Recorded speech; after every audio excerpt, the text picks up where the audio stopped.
O tema da mensagem de hoje e de toda essa série de temas será este aqui: do poço ao palácio. Nós vamos falar um pouco sobre a história de José e como a sua caminhada nos ensina preciosas lições de como crescer em nossa confiança em Deus. A semana de mordomia, ou também chamada de semana de reavivamento espiritual, ela tem por objetivo mostrar que a mordomia é devolver a Deus a si mesmo cada dia. Quando você separa um tempo para estar com Deus, orando, estudando a palavra, você está devolvendo a si mesmo. A Bíblia estabelece um princípio que tudo vem do Senhor e a Ele apenas devolvemos, porque tudo vem de ti, da tua mão damos. Mordomia também é viver uma experiência diária de entrega a Jesus. Mordomia é priorizar a presença de Deus e viver cada passo na presença do infinito, do nosso Deus Criador. A vida de José, ela é feita de vários capítulos, onde ele vai ao fundo do poço, mas cada vez que Deus o tira do poço, Deus o coloca num posto ainda mais elevado. Hoje vamos estudar essa primeira parte dos 7 temas que vamos apresentar aqui durante a semana. No tema de hoje, José vai da casa do pai até o fundo do poço, pela primeira vez. Não será a única, mas você vai ver que sempre que ele vai do fundo do poço, quando ele volta mais acima do que o lugar onde ele estava anteriormente. Na primeira vez que ele é lançado no fundo do poço pelos seus irmãos, quando ele volta, ele é colocado onde? Na casa de Potifar, um homem ainda mais poderoso do que o seu pai.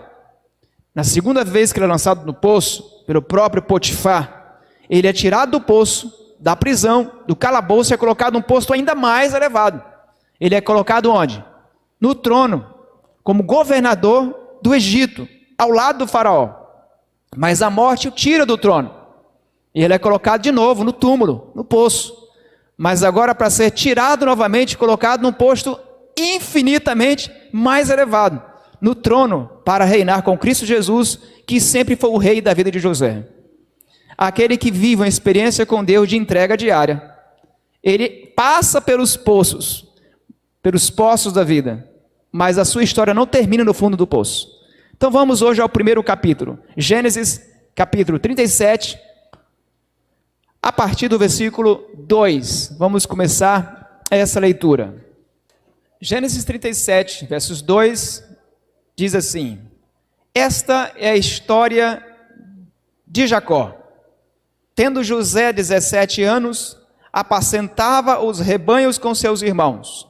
Sendo ainda jovem, acompanhava os filhos de Bila, os filhos de Zilpa, mulher de seu pai, e trazia más notícias deles a seu pai. Ora, Israel amava mais a José que a todos os seus filhos, porque era filho da sua velhice. Fez-lhe uma túnica talar de mangas compridas. Vendo, pois, seus irmãos que o seu pai o amava mais do que a todos os outros filhos, odiaram-no e já não lhe podiam falar pacificamente. Teve José um sonho, o relatou aos seus irmãos e por isso o odiaram ainda mais. Verso 14 do mesmo capítulo, disse-lhes Israel: vai agora e vê se vão bem os teus irmãos e o rebanho, e traze-me notícias. Assim o enviou do vale de Hebrom, e ele foi a Siquém.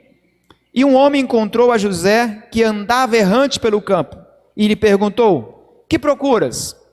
Respondeu: procuro meus irmãos, dize-me, onde apacentam eles o rebanho? Disse-lhes o homem: foram-se daqui, pois ouviu dizer, vamos a Dotã. Então seguiu José atrás dos seus irmãos e os achou em Dotã. De longe o viram, e antes que chegasse, conspiraram contra ele para o matar. E diziam ao outro: vem lá o tal sonhador.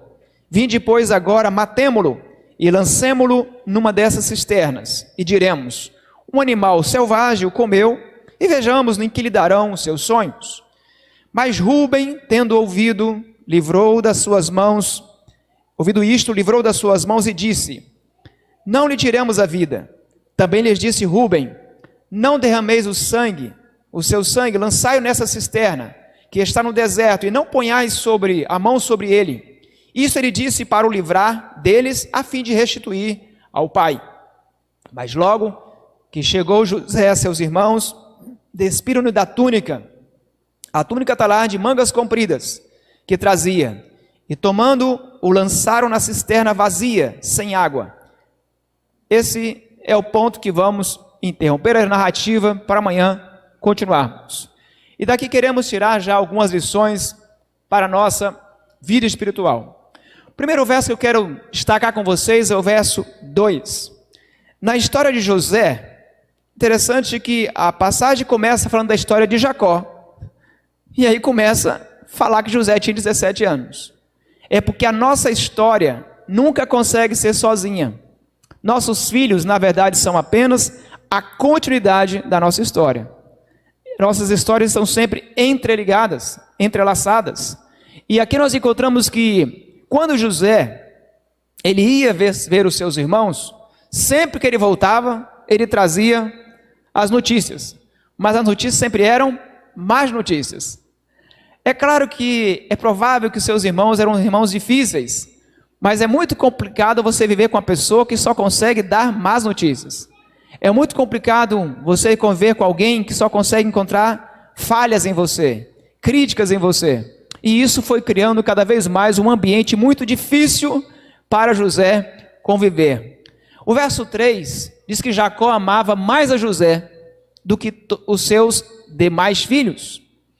Aí está um grande erro que Jacó provavelmente cometeu com seu amor assim meio incontido.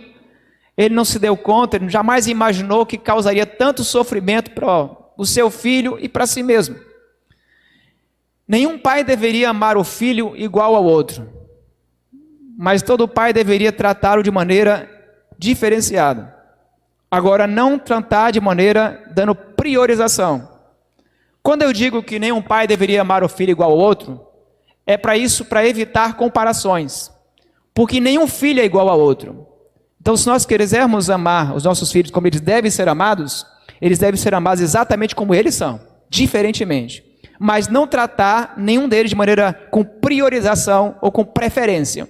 O problema não está em amar de maneira diferente. O problema é demonstrar preferência. E Jacó não conseguiu se conter e decidiu dar um presente diferenciado para José. A Bíblia descreve que o presente que ele deu foi uma túnica de mangas compridas. Essa túnica talar é provável que se referisse a uma túnica que tivesse um comprimento maior do que comumente se usavam os filhos naquela época. Talar pode significar uma referência aos talões, né, que estão junto aos calcanhares. Então, essa roupa comprida não era usada por trabalhadores comuns ou por pessoas que não tivessem muito dinheiro. Também é dito que essa roupa era colorida. Hoje o sistema de roupas coloridas é um sistema industrial muito simples, mas naquela época, para poder fazer uma roupa colorida, era preciso todo um sistema artesanal, a produção de cores, que ficava muito caro. E roupa comprida era somente usada por homens que tinham grande poder, maiorais, príncipes, homens influentes e que não precisavam fazer trabalho braçal de servo, de escravo, de roça. Em outras palavras, aquela túnica cara, comprida, passava para os irmãos de José uma mensagem que ele não seria um qualquer. Ali, na verdade, Jacó estava demonstrando que a sua escolha para a primogenitura não seria de Rúben, mas de José. E aí cria-se todo um ambiente hostil a José. E José, para completar, ainda tinha uns sonhos. E quando ele pegava esses sonhos e contava, os seus irmãos não conseguiam compreender. Alguns sonhos que nós temos, eu acho que nós devemos contar para os nossos pais, para os nossos filhos, para as esposas. Mas acredito que muitos dos nossos sonhos, só nós mesmos e Deus conseguimos compreender. E alguns deles a gente nem compreende a princípio. Algumas pessoas eu prefiro não compartilhar meus sonhos, outros eu compartilho. Alguns sonhos pessoais, parece que se você contar, parece que você cria às vezes mais dificuldade para realizar. José contava seus sonhos. É claro que os sonhos de José não eram bem de José. De quem eram primeiramente os sonhos de José? Cada sonho de José nasceu primeiramente no coração de Deus. Deus apenas colocou no coração de José. José, na verdade, sonhava o sonho de Deus. Uma pergunta: os sonhos que você tem no seu coração, nasceram só no seu coração ou nasceram no coração de Deus? É preciso, antes de fazer ou tentar realizar cada projeto, cada sonho, se perguntar: Senhor, esse sonho eu estou sonhando contigo ou esse sonho eu estou sonhando sozinho? Os sonhos de José seriam realizados, porque José não sonhava sozinho. Não eram sonhos primeiramente de José. José, portanto, não sonhava sozinho. No verso 4, os seus irmãos, quando viram aquele tratamento diferenciado de José, eles já não conseguiam falar com ele pacificamente. Como é difícil quando você convive num relacionamento em que você não consegue conversar com a pessoa por muito tempo sem brigar. É assim que era a situação na família de José. Deus nunca orientou, Deus nunca permitiu completamente, ou deu assim permissão ou orientação para que os nossos patriarcas tivessem mais de uma mulher. O casal feito no Éden seguiu o modelo adequado, um homem, uma mulher. Mas a família de Deus, o povo de Deus, por um tempo eles copiaram práticas das nações vizinhas. E Abraão, Jacó, não ficaram ilesos a esse problema. Acabaram sendo influenciados, encontrando mais de uma esposa. E isso trouxe muito sofrimento, ou muita disputa. Cada filho era uma disputa, cada mulher disputava com a outra. E essa disputa acabou reproduzindo no caráter dos filhos, filhos que também brigavam entre si. Nossos filhos, é difícil filhos que não briguem, a menos que sejam filhos sozinhos, né? No caso de alguns têm filhos sozinhos, é mais difícil eles brigarem, né? Tem que brigar só com vocês. Mas geralmente quem tem filhos sabe que filhos brigam. Uma vez eu até ouvi dizer que filhos brincam de brigar. Aí um dia eu falei isso na frente pregando, que filhos brincam de brigar. Uma mãe saiu na porta e disse: pastor, tudo bem, eu posso até deixar meus filhos brincar de brigar, só que eu vou dizer a eles que eu vou brincar de bater também. Então a gente resolve a questão. Mas o fato é que filhos brigam, né? Só que a gente tem que ter muito cuidado para ver se essas brigas que eles brigam são apenas um reflexo do que os pais às vezes fazem. Porque se os filhos veem os seus pais sempre sendo hostis, o marido hostil com a esposa hostil com o marido, mal educada, brigando, gritando, às vezes os filhos apenas reproduzem um comportamento ruim de seus pais. E os filhos acabam somando isso aí. Somado a esses casamentos tumultuados, essas mulheres que disputavam, diz que José era um filho que todo pai sonhava em ter. O livro Patriarcas e Profetas diz que José era diferente de todos os demais. Diz que ele era um garoto de caráter diferente. Era muito ativo, era puro, alegre, gentil, fiel, muita firmeza moral e que gostava de obedecer a Deus. Era aquele filho que o pai chegava e já tinha sempre um abraço. Que o pai chegava sempre tinha um chamego. Qual é o pai que não derrete o coração com um filho desse? E Jacó não conseguiu se conter. E acabou extrapolando esse amor, esse carinho e externando de maneira diferenciada com os seus filhos. E agora estava armado todo o problema, a arapuca, né? Para o pobre José cair, o poço para o José cair dentro. Não demorou muito que surgisse a oportunidade. No verso 14, José foi enviado pelo seu pai para dar uma olhada e ver como estavam seus irmãos. Seus irmãos tinham ido apacentar os rebanhos em Siquém. Você se lembra do que aconteceu em Siquém alguns anos antes desse episódio? Você se lembra? Diná tinha sido, na verdade, violentada por um dos moradores de Siquém, um príncipe de Siquém. E aí então fizeram um certo acordo, porque se os moradores daquela cidade se circuncidassem e tal, que eles permitiriam que ela casasse com eles e fizesse alianças. Mas depois nós sabemos que não deu certo. Simeão e Levi, filhos de Jacó, entraram na cidade e dizimaram a cidade, destruíram os homens e não honraram o acordo que tinham feito. E isso trouxe uma ameaça muito grande para Jacó e sua família. Se não fosse a mão de Deus ter contido a violência dos cidadãos ao redor, Jacó e sua família teriam sido destruídos nessa ocasião. Mas Deus preservou e protegeu Jacó e sua família. Mas no coração de Jacó sempre havia um certo medo. Vai que esses moradores de Siquém decidam agora fazer vingança. Então esse foi um dos razões que deixou o coração de Jacó aflito e mandou José dar uma olhada, visitar seus irmãos, levar suprimentos e ver como eles estavam. E no verso 14, Jacó então envia José e ele vai ver seus irmãos.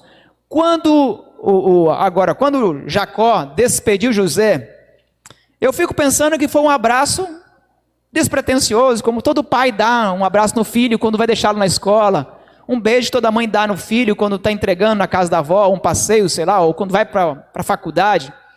Mas eu acredito que Jacó nunca imaginou que depois daquele abraço, depois daquele beijo, demoraria mais 22 anos para dar o próximo abraço. Se você soubesse que você estaria dando um abraço no seu filho e que demoraria agora 22 anos para dar outro abraço, como seria? Se você desse um beijo na sua filha e soubesse que vai demorar agora 22 anos para dar o próximo beijo, como seria? E você quer tornar mais difícil a situação?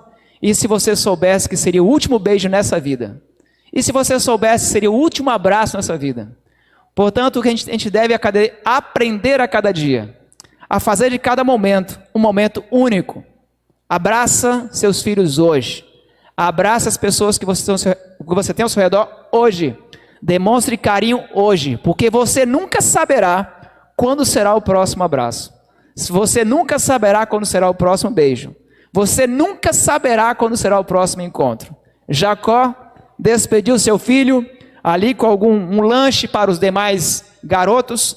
E no verso 19 e 20, quando José está se aproximando do local que eles estavam já em Dotã, porque eles não ficaram em Siquém, foram para Dotã. Segundo o patriarcas e profetas, eles na verdade foram para lá não por causa de pastos melhores, mas porque eles queriam aprontar, fazer a coisa errada. Então, José caminhou um bom caminho, foi uma caminhada de 97 quilômetros. E agora então seus irmãos, ao vê-lo de longe, disseram: vamos acabar com esse sonhador, vamos acabar com essa história. E eles agora planejam uma mentira para o seu pai. Como é dura essa questão da mentira, né? E como a mentira ela persegue a vida de quem mente, né? Mentira é uma das coisas mais complicadas que se tem para se conviver. Costuma-se até dizer que mentiras têm pernas curtas, né? Não vai muito longe. Você pode até mentir para algumas pessoas por muito tempo, mas é difícil mentir para muitas pessoas por muito tempo. Eles agora então planejam uma mentira cruel para o seu pai. Quando José se aproxima, José e seus sonhos são jogados no fundo do poço. A inveja dos seus irmãos não teve limites. A raiva, a fúria, não tinha argumento que resolvesse. Rubem até que tentou livrar José das suas mãos, mas quando a pessoa está com raiva, quando a pessoa está zangada, você já percebeu que não tem argumento que resolve? A melhor coisa é você calar, vai fazer o quê? A criatura não vai te ouvir, ela está chateada, está nervosa, então você fala, não tem argumento que resolve. Então eles estavam cheios de ódio, rancor, ressentimento, não teve jeito. José é lançado no fundo do poço. Por que algumas pessoas são lançadas às vezes no fundo do poço? Por que José foi lançado no fundo do poço? O motivo foi claro, o motivo era inveja. Algumas pessoas às vezes até perdem o emprego porque não conseguem lidar com a inveja dentro do ambiente do trabalho. Algumas pessoas perdem, às vezes são até tratadas de maneira hostil na família, não porque sejam ruins, mas porque alguns familiares têm inveja de você. Às vezes a gente nem se dá conta de que nós temos algumas bênçãos que eles não têm e às vezes acabam reagindo forte contra a gente. É preciso saber lidar com a inveja. Algumas pessoas são jogadas no fundo do poço, são tratadas mal por motivo de inveja. Algumas, porém, são lançadas no fundo do poço porque escolhem mal as suas companhias, escolhem mal as pessoas que vão ser seus associados de vida. Exemplo disso, Sansão. Foi no fundo do poço porque escolheu a mulher errada, os amigos errados, para poder brincar, para poder conviver. Outro tipo de pessoa jogada no fundo do poço, filho pródigo. Por que foi no fundo do poço? Por falta de competência. Algumas pessoas entram em falência, perdem uma empresa, afundam um trabalho, não é porque elas não é porque não teve a oportunidade, às vezes é porque não tem a capacidade mesmo, a competência necessária. Não importa qual o motivo. O fato é que o fundo do poço é uma experiência que qualquer um de nós pode passar por ele. Seja por inveja, seja por vingança, seja por falta de competência, seja por despreparo, seja por más companhias ou sociedades que não deveria ter sido feita, mas o fato é que o poço é um lugar difícil. A boa notícia é que o fundo do poço não é o fim da história, ou pelo menos não precisa ser. O fundo do poço, ele nos ensina inclusive preciosas lições. Há lições que nós só aprendemos no fundo do poço. Uma delas é que quando se está no fundo do poço, só tem uma saída. E para onde é? Para cima. Essa é uma lição que não se aprende no topo da montanha, só aprende no fundo do poço. Existem lições preciosas que temos que aprender no topo da montanha, mas existem lições que nós só vamos aprender se passar no fundo do poço. E a boa notícia é que se o problema for separação familiar, ela angustia, mas não é o fim. Se vier o desemprego, claro que ele assusta, mas não é o fim. Se vier a doença, ela incomoda, às vezes desespera, mas também não é o fim. Os poços são reais, mas não é o fim. E o melhor é que no fundo do poço nós nunca estaremos sozinhos. Deus entra com a gente no fundo do poço. Deus não promete que você nunca vai passar pelo vale da sombra da morte, da aflição, mas Ele vai com a gente. Também, quando se fala de fundo do poço, eu gosto de pensar que Deus, às vezes, não impede que nós venhamos a ser jogados no fundo do poço. Só que Deus, Ele vai com a gente em cada situação dessas. Daniel, pela sua fidelidade, foi lançado no fundo do poço, na cova dos leões. Mas não foi o seu fim. Dali, Deus o tirou. Não foi o fim para Daniel. Na fornalha, de novo, Deus não impediu que os jovens hebreus fossem lançados, mas Deus entrou com eles e os tirou dali. Nós encontramos também na cruz, quando o inimigo achou que teria derrotado, destruído o Filho de Deus, não foi o fim, foi apenas o início de uma nova era, de uma nova aliança, que fomos agora incluídos, e agora declarado para todo mundo um brado de vitória. Enquanto o diabo achou que seria um momento de derrota, não, foi o maior momento de vitória da história da humanidade. Quando José foi lançado no fundo do poço, eu fico pensando que o diabo deve ter dito para ele: agora acabou você, acabou o seu sonho, ninguém vai tirar você daqui, você vai morrer aqui. Aqui vão ser sepultados seus sonhos e você. Só tem um problema: os sonhos de José não eram de José. De quem era o sonho de José? De Deus. E ninguém tem poder para sepultar os sonhos de Deus e os sonhadores de Deus. Quando o diabo acha que ele sepultou, pode ter certeza, a salvação já vem a caminho.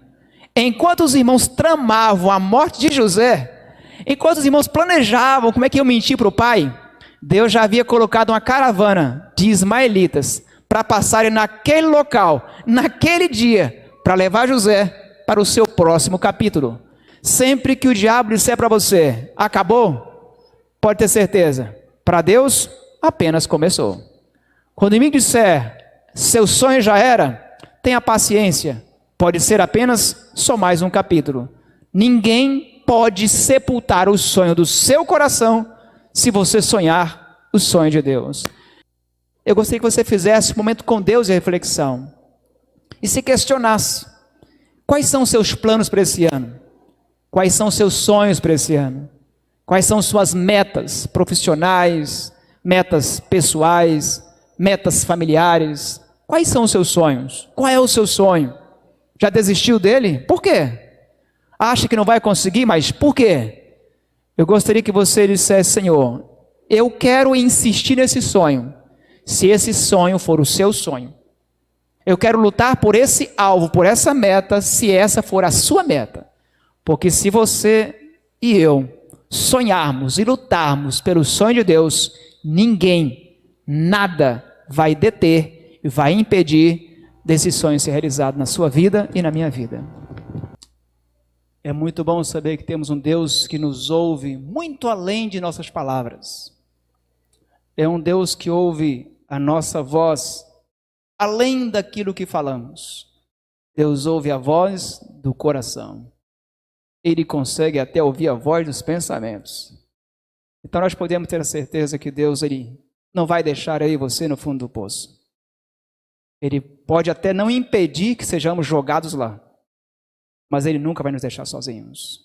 E com Ele, temos sempre a certeza de que o fundo do poço não será o final, será apenas o começo. De lá sairemos em nome de Jesus. Nosso Deus e amado Pai, obrigado pela certeza que temos, que enquanto caminhamos para o palácio do Reino Celestial, é verdade que passaremos por capítulos e momentos difíceis, e às vezes temos que passar pelo fundo do poço, para aprendermos e desenvolvermos em nossa vida preciosas virtudes, aprendermos preciosas lições.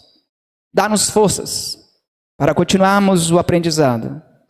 Nós sabemos que, como diz a Tua palavra em 1 Coríntios 10, 13, que junto com a provação, sempre virá o livramento. Dá-nos apenas paciência e força para suportarmos. Pai Santo, obrigado pela certeza de que sempre temos a Tua companhia.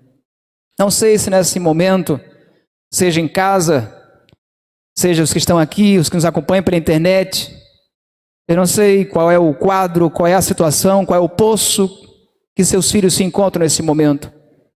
Talvez o poço da doença, do desemprego, da solidão, do abandono, seja lá quais forem. Pedimos que eles sintam nesse momento a companhia do Senhor ao seu lado. Nos ajude e coloque em nosso coração sonhos que sejam teus sonhos. E dá-nos a certeza de que nós queremos e vamos realizar os sonhos que o Senhor colocou em nossos corações. Nos ajude apenas a sonharmos contigo. E que o Senhor nos dê a graça de ver esses sonhos realizados, para ser uma bênção não só para nós, mas para outras pessoas que dependem também da realização desses sonhos. Tome em tuas mãos essa amada igreja, cada um de nós. É o que nós te pedimos, Pai, te agradecemos em nome por amor de Jesus. Amém. Deus continue nos abençoando sempre.